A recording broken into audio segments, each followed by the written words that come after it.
ఈ ఆలయంలో ముడుపు కట్టి గరుడ ప్రసాదాన్ని స్వీకరిస్తే ఇక సంతానం కలగదు అని చెప్పిన వారికి కూడా ఖచ్చితంగా సంతానం కలుగుతుందంట. ఇది ఎక్కడో కాదు, భద్రాచలం టెంపుల్ నుంచి 300 మీటర్ డిస్టెన్స్ లో ఉన్న గోవింద కల్పవృక్ష నారసింహ సాలగ్రామ ఆశ్రమం. ఈ ఆశ్రమంలోని సాలగ్రామాన్ని స్వయంగా లక్ష్మీ నరసింహస్వామి వారి 750 సంవత్సరాల క్రితం రంగాచార్యులు అనే గొప్ప వైష్ణవ భక్తుడికి ప్రసాదించారంట. ఈ సాలగ్రామానికి ప్రతి మంగళవారం అభిషేకం నిర్వహించి ఆ విశేష జలాన్ని వచ్చే భక్తులకి తీర్థంగా ప్రసాదిస్తారు. ఈ జలాన్ని స్వీకరిస్తే ఎలాంటి ఆరోగ్య సమస్యలున్నా తొలగిపోతాయని భక్తుల నమ్మకం. అలాగే ప్రతి అమావాస్య పౌర్ణమికి ఇక్కడ విశేష పూజలు, హోమాన్ని నిర్వహించి సంతానం లేని వారికి గరుడ ప్రసాదాన్ని ఇస్తారు. దేశంలో ఎక్కడా లేని విధంగా ఇక్కడ గోవుకి, గోవిందుడికి ఒకేసారి ప్రదక్షిణ చేయొచ్చు. దీని వల్ల భూమాతకి ప్రదక్షిణ చేసిన పుణ్యఫలం కలుగుతుందంట. ఇక్కడ మన కోరికను బట్టి ముడుపుని తీసుకుని క్షేత్ర పాలకుడైన ఆంజనేయ స్వామికి నమస్కరించి వారు ఇచ్చే మంత్రాన్ని జపిస్తూ ప్రదక్షిణలు చేసి ముడుపుని కడితే ఎలాంటి ధర్మబద్ధమైన కోరికైనా 41 రోజులలో తీరుతుందంట. అలా వివాహం ఆలస్యమైన,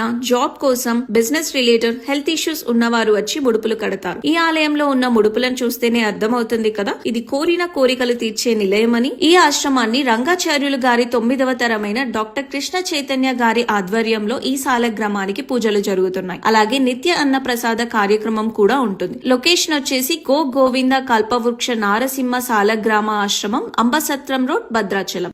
ఏంటి ఇక్కడిచ్చే పసరు మంది తింటే ఏళ్ళ నుంచి గర్భం లేని వాళ్ళకి కూడా గర్భం వస్తుందా? అవునండి, మీరు వింటుంది నిజమే. ఎక్కడో కాదు, మన చిత్తూరులోనే ఉన్న దుర్గామాత శక్తిపీఠం. ఎక్కడెక్కడి నుంచో సంతానం లేక పిల్లల కోసం పసరు మందు కోసం వస్తారు. ఇక్కడిచ్చే పసరు మందు మీరు 3 వారాలు వాడితే చాలు మీకు పిల్లలు కలుగుతారు. అంతేకాదు, ఈ గుడికి వచ్చిన రాత్రికే అమ్మవారు మీ కల్లో కనిపిస్తారంట. అలాగే అమ్మవారి అభిషేకం మీరు ఒక్కసారి చేసే చాలు వాళ్ళకి పెళ్లి, పిల్లలు లేని వాళ్ళకి పిల్లలు, లేని వాళ్ళకి ఉద్యోగం, అష్ట ఐశ్వర్యాలు కలుగుతాయి మీకు. అంతేకాదు, మందుకు వ్యసనమైన వాళ్ళకి ఇక్కడ కంకణం కడతారు. కంకణం కడితే మీరు జీవితంలో ఇంకా మందు ఎప్పుడు తాగరు. అంతేకాదు, మీ ఒంట్లో ఎలాంటి చెడు శక్తి ఉన్నా వదిలి అమ్మవారు మీ ఒంట్లోకి ప్రవేశిస్తారు. అంతేకాకుండా ఇక్కడ లేని కాళ్ళు చేతులు పడిపోయిన వాళ్ళకి, పక్షవాతం వచ్చిన వాళ్ళకి ఉచితంగా వైద్యం మరియు మెడిసిన్స్ అయితే ఫ్రీగా ఇస్తున్నారు. గమనిక, ప్రతి శుక్రవారం మాత్రమే డాక్టర్స్ అవైలబుల్ గా ఉంటారు ఇక్కడ. మరియు ఇక్కడ ఎప్పుడు నిత్య అన్నదానం కూడా చేయబడుతుంది. అడ్రస్ విషయానికి వస్తే ఇరువరం, జంగాల్పల్లి, ఆంధ్రప్రదేశ్. అడ్రస్ విషయంలో మీకు ఏదైనా ఇబ్బంది ఉంటే పైన స్వామి నెంబర్ కి హాయ్ అని మెసేజ్ చేయండి. స్వామినే మీకు లొకేషన్ పంపుతారు. లేదా ఏ ఆటో డ్రైవర్ అడిగినా డైరెక్ట్ ఇక్కడికే తీసుకొని వస్తారు. అంటే ఈ రోజుకి ఇలాంటి ఇంకో ఇన్ఫర్మేషన్ వీడియోలు కావాలనుకుంటే నా అకౌంట్ ని ఫాలో చేసుకోండి. Bye bye.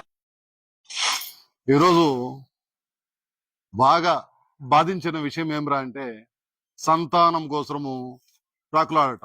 ఏమ్రా అంటే, ఇప్పుడు ఉన్న ఆహారాలు, విషపూరితమైన ఆహారాలు, పిచికారులు చేసినట్టు 3-17 యూరియా, పొటాష్ ఇలాంటివి విషపూరితమైన పిచికారులు చేసిన ఇవి తింటున్నాం. ఏవి? ఆకుకూరలు, మనం తినే రైస్ కూడా కల్తీ అనమాట.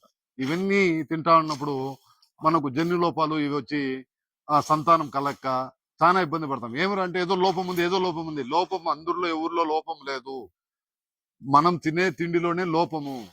అందుకని ఈరోజు శ్రీమూర్తులకి, ఆ మహాతలుడు గర్భం దాల్చడానికి ఎవరైతే ముట్టు దాలస్తారో అంటే, పెద్ద మీరు నెలకు ఒకసారి మెన్సెస్ అవుతారు కదా, ఆ రోజు పొరగడుపున ఈ రేణి ఆకులు చూడండి, రేణి చెట్టు, రేణికాయి, రేగికాయి అనే పిలువబడే ఈ చెట్టు ఆకులు, లేత ఆకులు ఇలాంటివన్నీ తీసుకొని ఒక చిన్న నెల్లికాయ సైజులో నూరాలి. ఒక నిమ్మపండు అర్ధ చెక్క కోసిందే ఇందులో పిండి బాగా నూరిన తర్వాత అంతంత ముద్దలు, 3 ముద్దలు, ఉదయం పొరగడుపున ఒకటి, మధ్యాహ్నం భోజనానికి ఒకటి, రాత్రి పడుకునేటప్పుడు అన్నానికి ముందు తిన్న రోజు చప్పుడు పత్యం.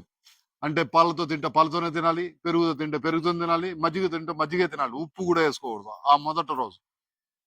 అదే విధంగా ఆ నెలలో ముట్టు ఆగిపోతే ఇంకా సంతానం కలిగినట్టే. ఒకవేళ కాని పక్షంలో 2వ నెల మళ్ళా అదే మారిగా మెన్సెస్ అయిన రోజు వాడాలి. ఇట్లా 2-3 నెలల్లో 10 ఏళ్ళు కానోళ్ళు కూడా సంతానం కలిగింది.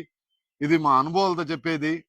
మీకు నచ్చితే చేసుకోవచ్చు, దీంట్లో సైడ్ ఎఫెక్ట్స్ లేవు. ఎందుకురా అంటే, ఈ మూలిక విధానాలు గొప్పవి అన్నమాట.